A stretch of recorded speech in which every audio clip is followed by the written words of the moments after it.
Welcome, ladies and gentlemen, to the Accent Training Podcast. My name is Pat. I'm your personal American accent coach. And folks, I've got to give you a fair warning. With this episode and the following 2 episodes after this one. These next 3 episodes are going to develop some American sounds in your English, whether you like it or not. If you listen to this episode and the following 2 episodes, the sound of your voice and the way that you understand English will be more in tune with American speaking forever. That is to say, if you don't want to develop an American accent, then you have to skip these episodes. Because they're going to have the secrets and exercises that I practice with my students to show them results. However, if you are someone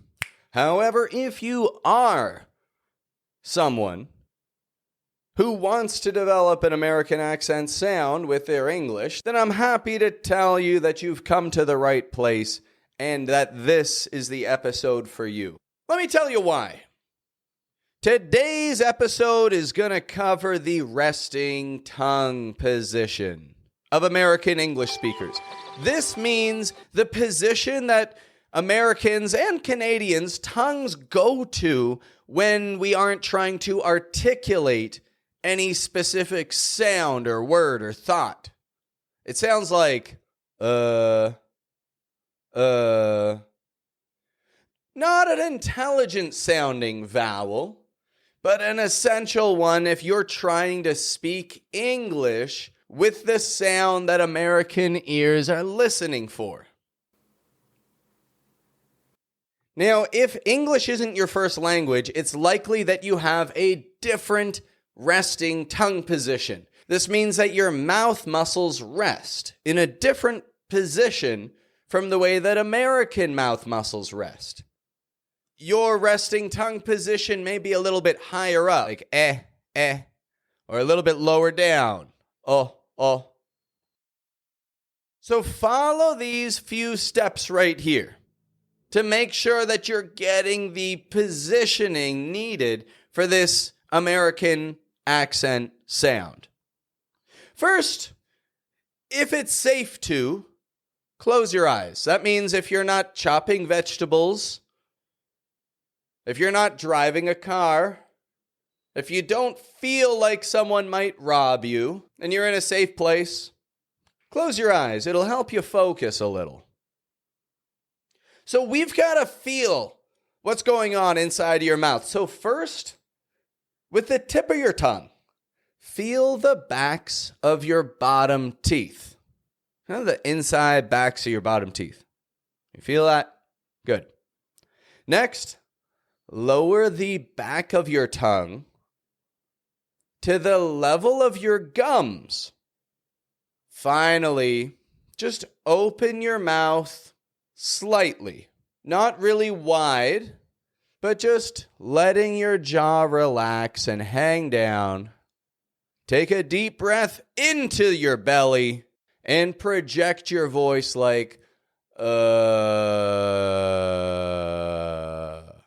starting strong and then going weak.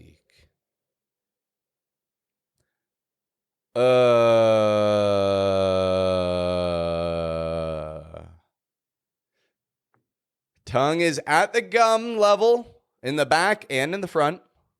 Your jaw's lightly hanging down, and you're letting your sound resonate from the belly, from the diaphragm, for the clearest projection.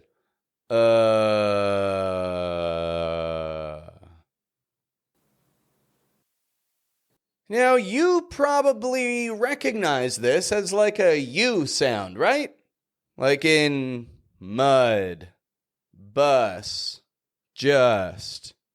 So now that you know that position, and we've identified it, okay, this is a U sound, specifically a short U.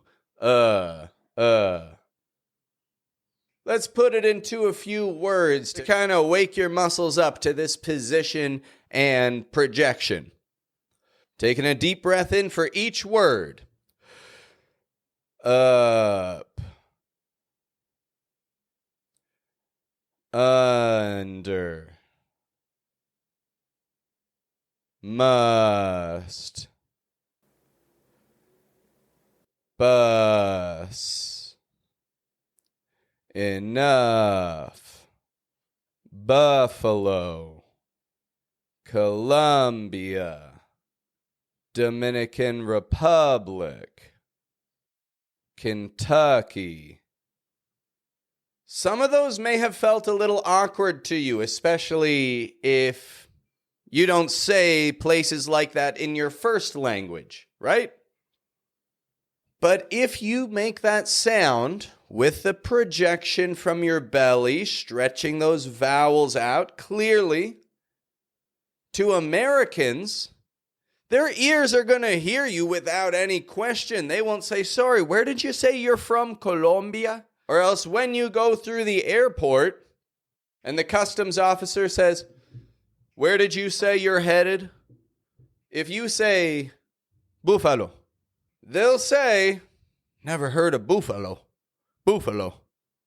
Never heard of it. And it's going to cause you trouble. But if you project your voice from the belly and you get that clear position, you'll say, Buffalo. I'm headed to Buffalo. And they'll say, oh, welcome on in, my friend. That was super clear. Your English is great. And they'll stamp your passport and let you through. So I'd like you to read out a couple of common phrases with me here that have this sound. And I want you to have your air filling your belly and projecting your voice from your diaphragm for each. Have fun. You just missed us. Fill it up.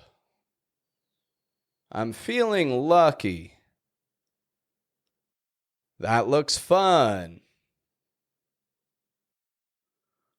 Hey, what's up? This is a big plus. Cut it out. This sound is foundational for your accent development. Like many of you know how much I love the sound ah, right? This one is used in an even wider context. And this positioning is kind of like one of the most important building blocks of your accent development. Developing the articulation of that sound alone is going to change the sound of your English forever. So today's episode's focus was mainly just on making it clear for you that this sound is essential for your spoken English and that you can develop it actually in a pretty easy way. And if you do, it's going to improve every speaking dialogue that you'll ever have with Americans, because you will be listening to them on a whole new level, and you'll be using the sounds that they are absolutely familiar with on a whole new level. So we're ready to wrap this episode up.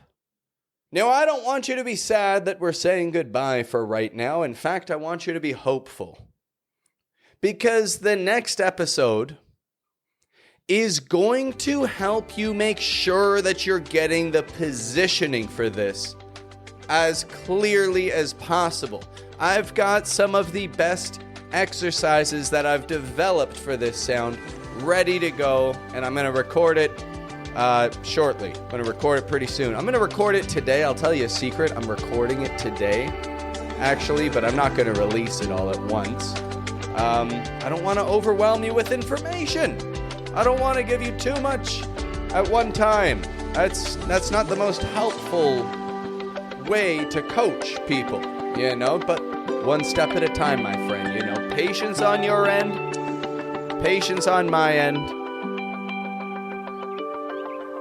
and we'll get this sorted. Well, have a good one, my friend.